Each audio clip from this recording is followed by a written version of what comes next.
To you.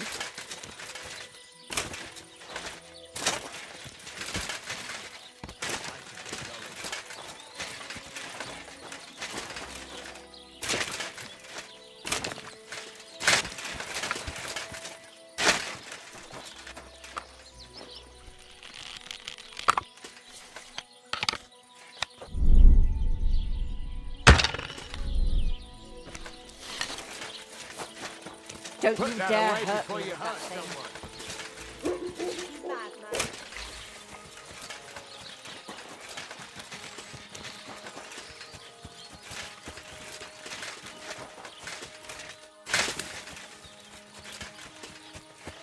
I can't just leave this lying around.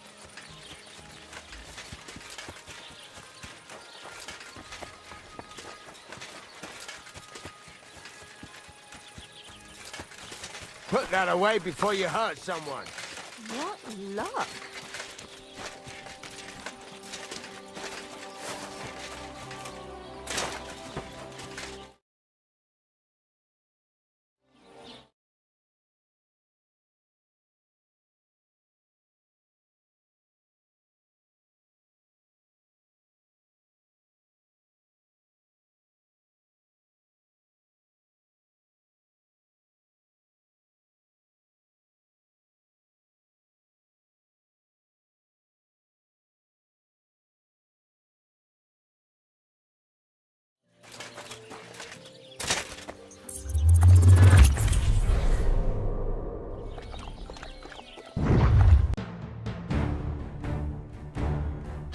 Someone?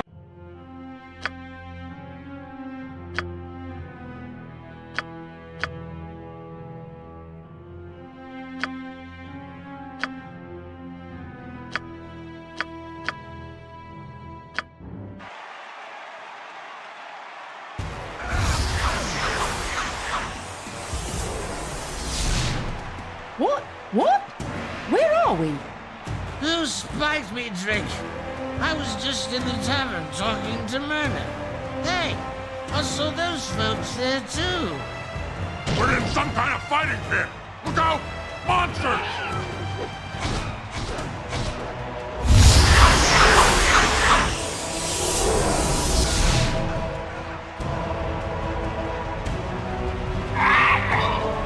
I am here. Certainly. I am here. Certainly.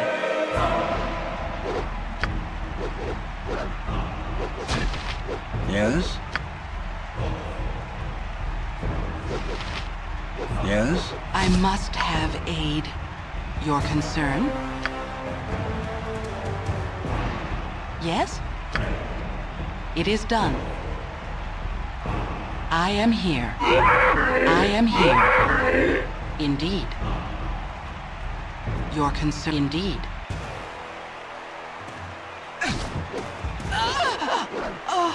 Your concern?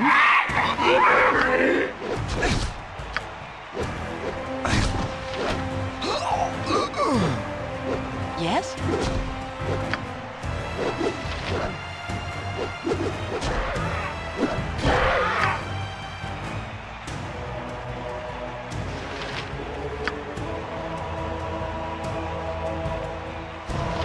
I stand ready.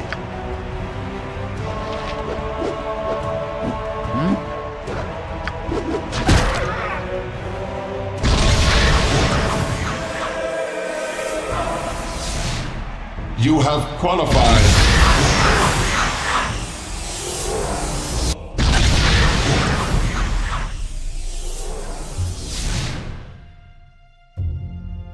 What's next? Ah, this group.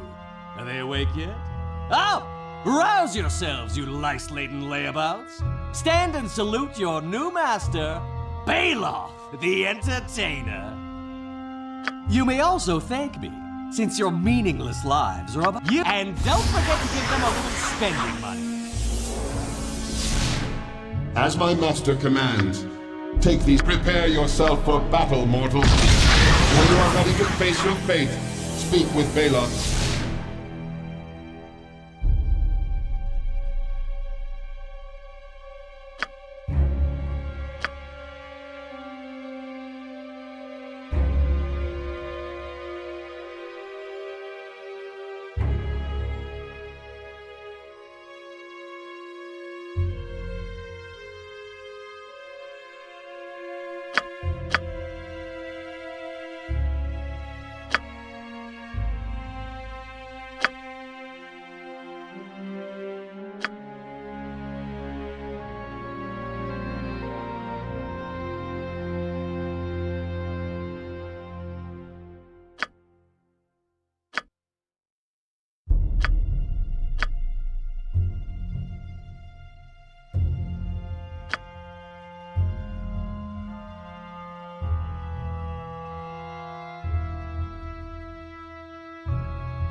Die!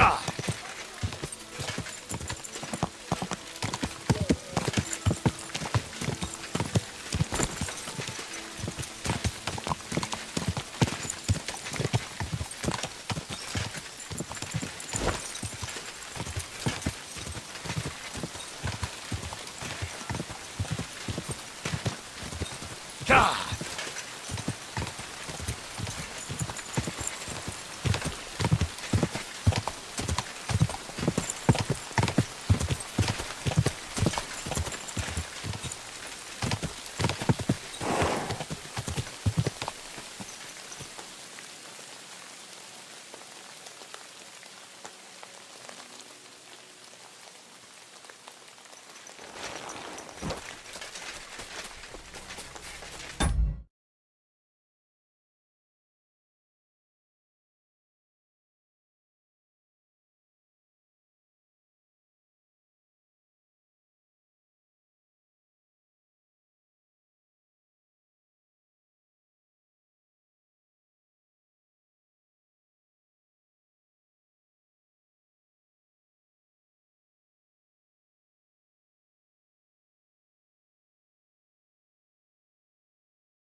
blood!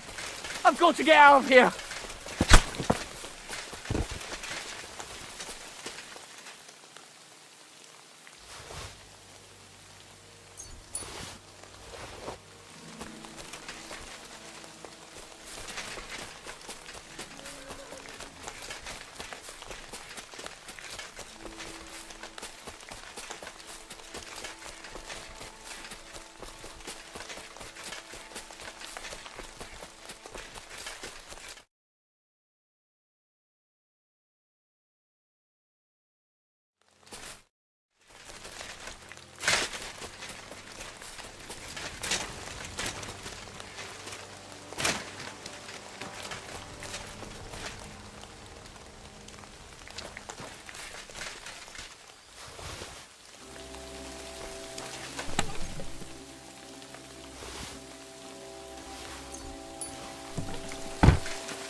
Whoa, whoa.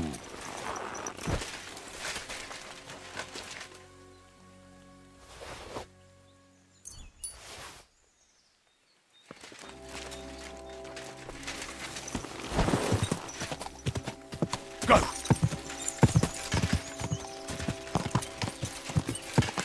Whoa, whoa.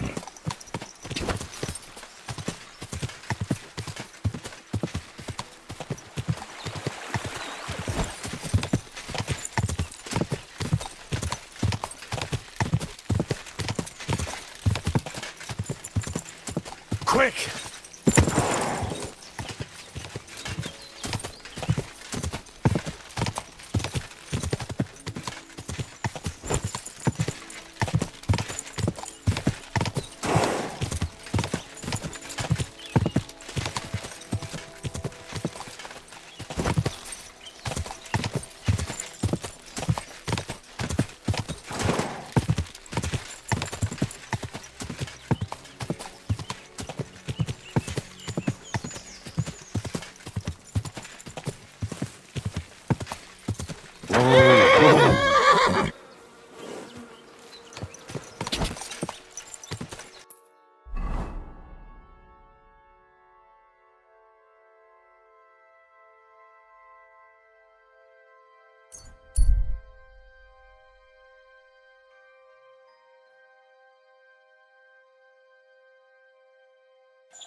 Nothing but trinkets.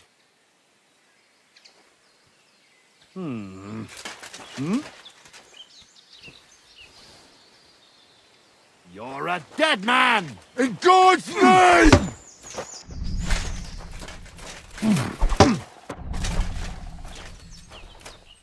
No chance! Fuck that! No, you don't!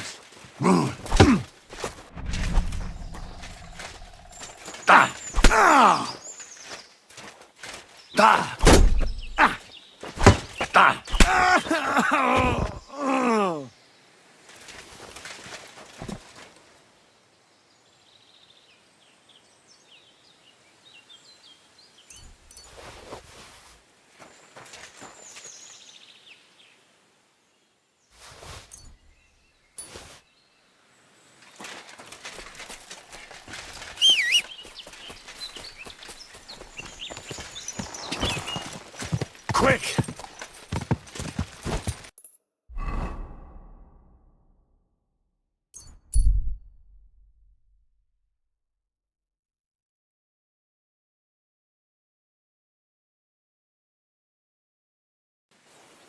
You're in for an arse kick, quick, you piece of shit! Attack!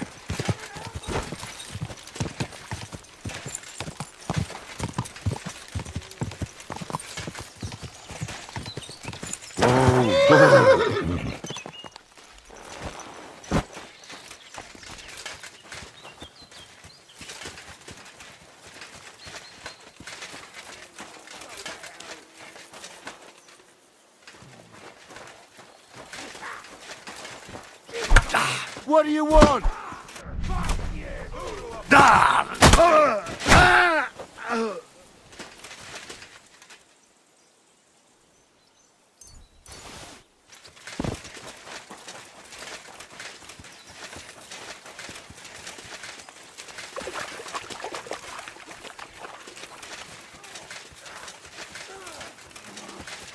Angry summer the Kira case, man!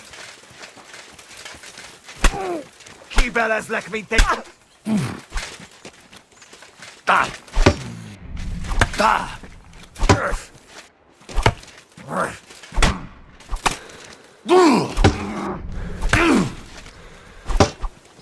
Istenem! Szarok rá!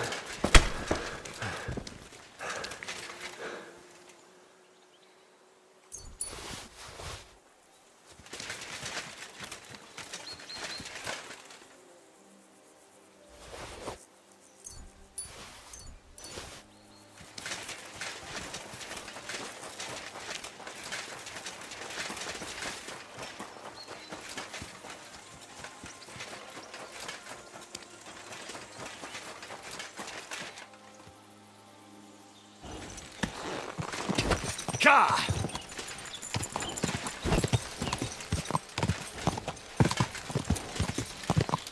Bill, this is our place. Whoa!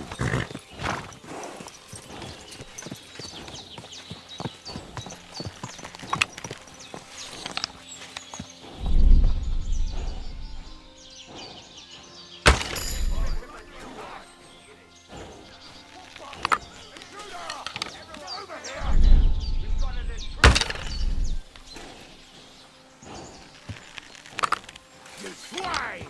Attack! Everyone, get over here! Die!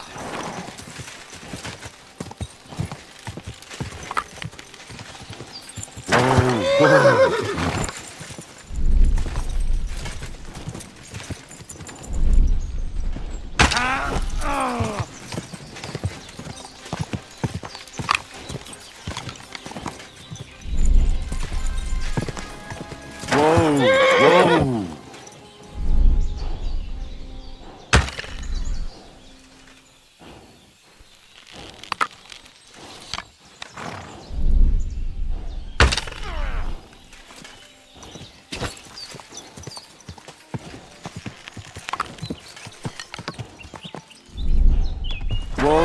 Whoa! Whoa!